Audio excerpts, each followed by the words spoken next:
ভীষণ ভালো লেগেছে তুফানের টিজারটা।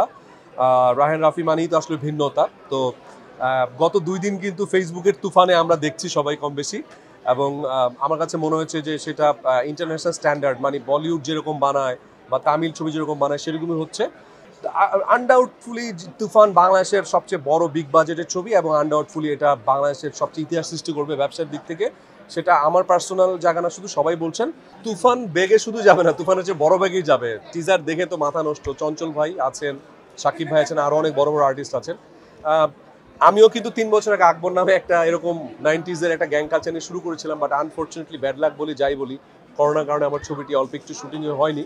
বাট এটা ভালো লাগছে যে আমার বড় ভাই ছবিটা কমপ্লিট করেছে এবং ঈদে আসবেন। সো এই ধরনের গ্যাং কালচারের যে ছবিগুলো, এগুলো এমনিতেই আপনাদেরও ভালো লাগবে। এগুলো 90s-এর, আপনারা ছোট ছিলেন, আমরাও ছোট ছিলাম, এগুলো না নিয়ে মানুষের আগ্রহ অনেক বেশি, গ্যাং কালচার নিয়ে।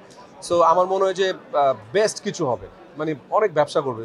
আপনি লিখে রাখেন আজকে 1, 2, 3 ঢাকায় জমি জিতে নিন 100% ক্যাশব্যাক সহ 20 কোটি টাকার পুরস্কার। শোনেন, বিয়ে সবার জীবনেই দরকার। এখন কার জীবনে কতটুকু দরকার সেটা হচ্ছে যেই পার্সনটা বিয়ে করবে বা যিনি করবে তিনি সবচেয়ে ভালো বলতে পারবেন। বিয়ে অনেক সময় কালো হয়ে যায়, আবার বিয়ে অনেক সময় অনেক ভালো কিছু বয়ে আনে। সো এটা ম্যান টু ম্যান ভ্যারি করে আসে। আমার তো না, আপনি তো আগ্রহ প্রকাশ করছেন, আপনি বারবার প্রশ্ন করছেন। আমি বলি শোনেন, এটা হচ্ছে 11 তারিখে ভাইয়া অ্যান্সার দিবে। ওনার অ্যান্সারটা আমি দিলে এটা খারাপ দেখায়, রাইট? ওনার যেহেতু এটা সাবজেক্ট, আমি না বলি। আর ভাই জিজ্ঞেস করছিলেন আমার কাজের আপডেট।